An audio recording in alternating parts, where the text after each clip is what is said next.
बुद्धिजीवी संतांची जर का तुम्ही आपण चर्चा समजून घेतली, ऐकून घेतली, तर मी जसा मुक्त आहे तसा तो जीव सुद्धा ऐकल्यानंतर मुक्त होतो.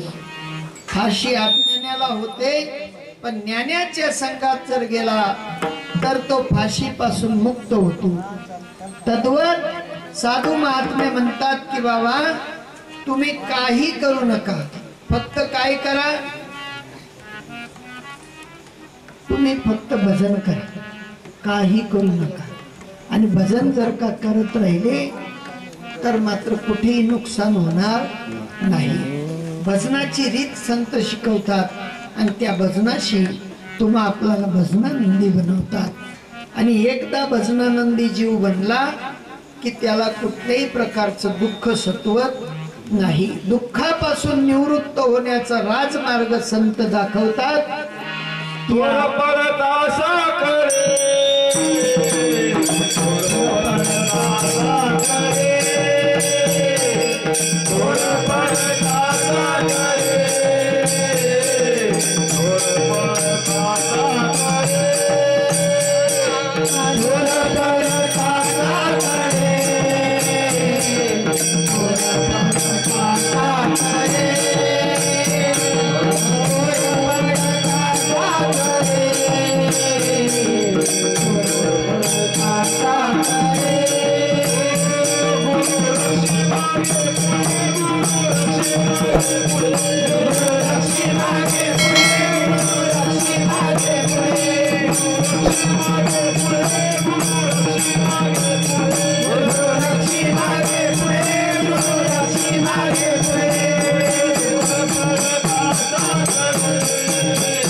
एवढी ताकद असते की किती मोठं संकट येऊ द्या, प्राणावर जरी बेतलं तरी गुरु महात्मे मात्र तुम्हा आपल्याला बाहेर काढतात. कारण सद्गुरूंचा भजनानंदी भाव तुम्हा आपल्याला त्याची लचक लावून देतो. आणि एकदा भजनानंदी जीव बनला तर मग मात्र मागे पुढे उभा राहे सापाडीत आली या घात निवारा. किंवा साधू महात्मे म्हणतात तुमच्यावर जड भारी प्रसंग येण्याची सुद्धा देव वाट पाहत नाही. पडता जड भारी दासी आठवावा हरी, मग तो होऊने दीक्षिण आड घाली सुदर्शन. माझा परमात्मा एवढा दयागण आहे की भक्तावर आलेलं संकट वारण्यासाठी किंवा टाळण्यासाठी मागे पुढे उभा राहतो. आणि अशा दयाघन परमात्म्याच्या भजनामध्ये साधू महात्मे म्हणतात की तुमच्याकडची जी आमची अपेक्षा आहे ती फक्त भजनानंदाची आहे, दुसरी अपेक्षा नाही. तुम्ही म्हणाल महाराज आमचा बंगला पाहून तुम्ही लचकले का, आमची गाडी घोडी पाहून लचकले का? नाही नाही नाही. ते म्हणतात देखील या धन मृत्यू के समान. किंवा साधू महात्मे म्हणतात येरती पाषाण खडे जैसे, माणिक पाषाण खडे जैसे, किंवा सोने रुपया मान मृत्यू के समान माणिक पाषाण खडे जैसे. तुमच्या धनवित्ताचा आम्हाला काही लाभलो नाही आणि म्हणून तू पोवरा या वर्णाच्या दुसऱ्या चरणात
तुकोबराय म्हणतात तुमचे येर वित्त श्रीमंती आणि धन ते आम्हाला एक माती मोल आहे.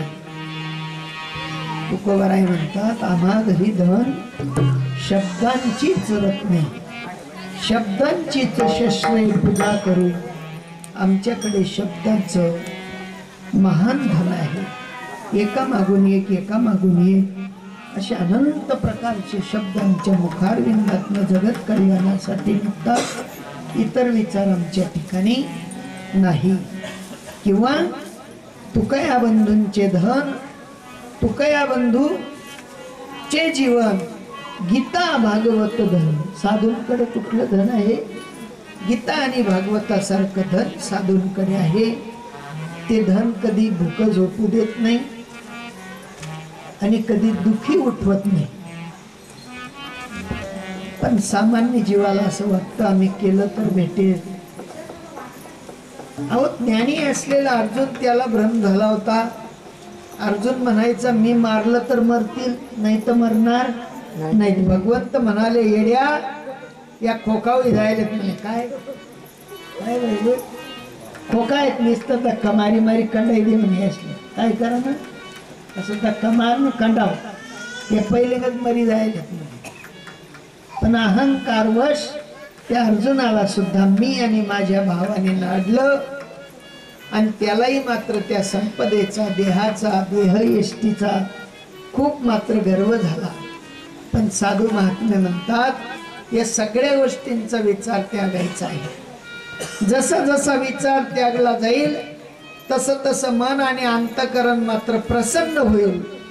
आणि ज्याचं मन प्रसन्न झालं अंतकरण प्रसन्न झालं चित्त प्रसन्न झालं तर त्याच्यासाठी मात्र कुठलीही सिद्धी बाकी राहत नाही. तो बोलेल तिथे सिद्धी नांदते. तो बोलेल तिथे कल्पवृक्ष असतो. तो बोलेल तिथे पारसमणीने असतो. कारण साधू महात्मे म्हणतात सद्गुरु सारिखा आस्था पाठी राखा इतरांचा लेखा कोण करी. राजयाची कांता काय भीक मागे मनाची आजोगे सिद्धी मागे. साधूंनी विचार मांडावा तो अगोदर पूर्तता करण्यासाठी देवाने यावं. मग त्यांना धनाचा आणि वित्ताचा काही पाड असेल त्यांना पाड नाही. ते म्हणतात आमच्यासाठी एकच धन आहे ते म्हणजे माझ्या परमात्म्याची भक्ती. माझा परमात्मा काय कधी भेट देईल. माझ्या परमात्म्याविषयी अंतकरणामध्ये विशालता कशी तयार होईल याच्यासाठी मूळ सूत्र म्हणजे काय आहे. त्या सूत्राने परमात्मा कसा आकडला जातो आणि त्या परमात्मा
बारे पांडुरंगा केव्हा भेट देशी झालो परदेशी तुझवीन सखा मज नाही कोणी.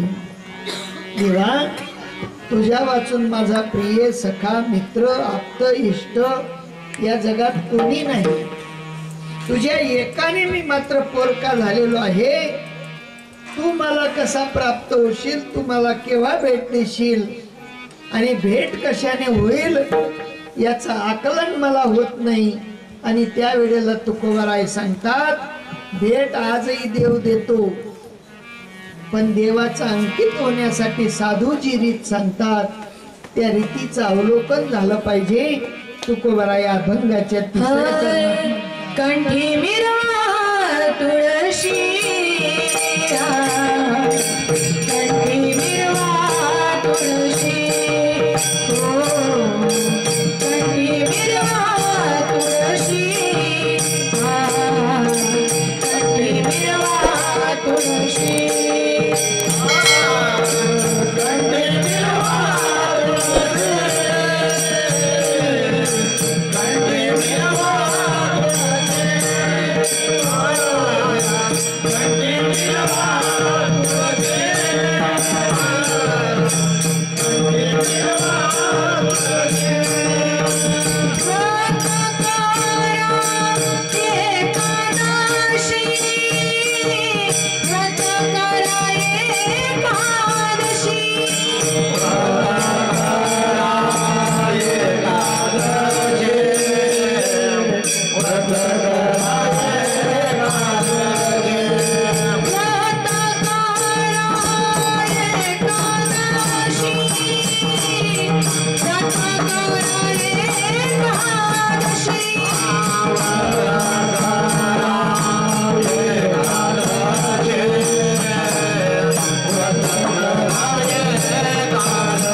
कंठी मिरवा तुळशी, व्रत करा एकादशी. तुम्ही म्हणाल महाराज एकादशी धरून सगळ्यांवरच, पण खाऊ खाऊ जीव करा. आज आम्ही एकादशी अशी पतवर पडेले, सकाळी 7 वाजेपर्यंत चालू होईल. किती वाजेपर्यंत? पहिले 2 कप दूध, 2 कप चहा, कुठलं होईल ना, 4 कप, 4 केळी, 4 केळी बळजबरी देणे घ्या. बिगर केमिकल नाही, खा, वास बी येत नाही केस. मन मोठा एक ताट भरलाय ना, इतला मोठा साबुदाणा, इतली मोठी भगेर, इतली मोठी ते नाही, कडी नाही होतो, घेंगा बी नाही होतो, बटाटा भाजी इतली मोठी, जेमतेम तटून पटाळी सम घरच भिन्न नव्हतो. ताईसने आपण बारीक केली ठेवलं होतं, काय टिपका आला, खा काही होत नाही, खा. ते भी 10 दिन में येलो था. देखा आपको दुकान भर भी ले जा, आपको फरान टाइम घर, आपको भी खाच आणि आठे ते मग देखणंच नाही होत. आठे बी आलच करते ना ती एकादशी. हा, येता जाता बकरी वाणी चरणं याला म्हणतात का एकादशी? खाई पी तटा तू आते भी तरी राहना उलटा तरी एकादशीची. साधू महात्मा म्हणतात खाऊन पिऊन करा एकादशी, टाटाटून व्यसन करा, पण करा. हा, कंठी मिरवा तुळशी, व्रत करा एकादशी. कंठात तुळशी मिरवली, देह तादात्म्य सुटत. खाल्लं नाही खाल्लं काही फरक पडत नाही.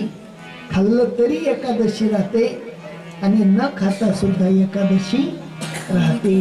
कारण कंठातली तुळशी म्हणजे भगवान परमात्म्यांचं लेणं आहे आणि एकादशीचा उपवास म्हणजे माझ्या परमात्म्याची एक साक्षात लाक्षणिक भेट आहे, लक्षण आहे साधूंचं की एकादशीचा आठव असला म्हणजे अंतःकरणामध्ये त्या चिंतनाचा ध्यास तयार होतो. खाऊन पिऊन का होईना पण ध्यास असतो.